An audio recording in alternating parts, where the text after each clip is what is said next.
Bonjour à tout le monde. L'économie contemporaine s'étoffe dans des directions pour le moins surprenantes.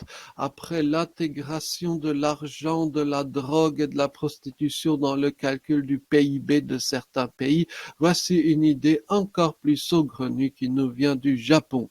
Un entrepreneur dénommé Mr. Bliss, Monsieur Béatitude, propose de louer à l'heure la personne obèse. Une fois le choc de l'information passé, de nombreuses questions viennent à l'esprit. S'agirait-il par exemple de louer une personne obèse pour tourner des films ou des publicités? Non, cela est même interdit. Il s'agit simplement d'acheter la présence privée au domicile du client d'une personne en surpoids. L'idée est bien sûr d'assurer une présence humaine à des personnes qui seraient exclues par leur propre obésité ou encore de les décomplexer. D'ailleurs, pour être client et acheter la présence d'une autre personne obèse, il faut soi-même peser plus de 100 kilos.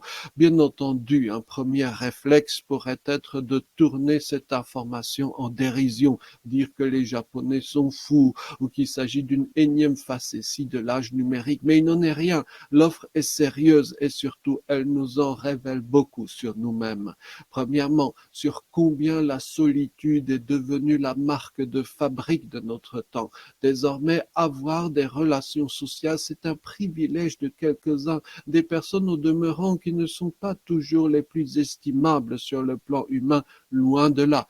Les économistes américains parlent de plus en plus de l'attention-based economy, une économie fondée sur le regard de l'autre. Alors évidemment, c'est un concept forgé sur les fortunes colossales que gagnent ceux qui, sur les plateformes Internet, parviennent à capter les regards. Ce que l'on ne dit guère, c'est qu'il ne s'agit pas là d'une curieuse mutation propre à notre temps, mais de la conséquence logique de la privation parfois extrême de ce qui devrait être le plus naturel et humain, à savoir les contacts, les liens entre les hommes.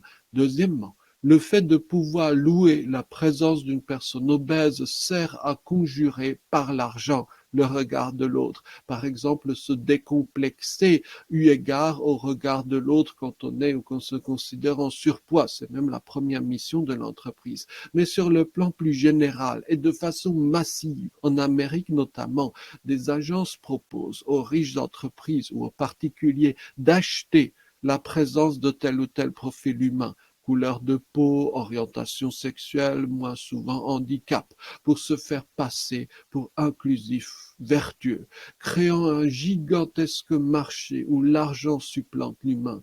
Et n'est-il pas la chose la plus triste que de se vendre soi-même sur un marché aux bestiaux? J'ai été approché à bien des reprises avec ce type de proposition.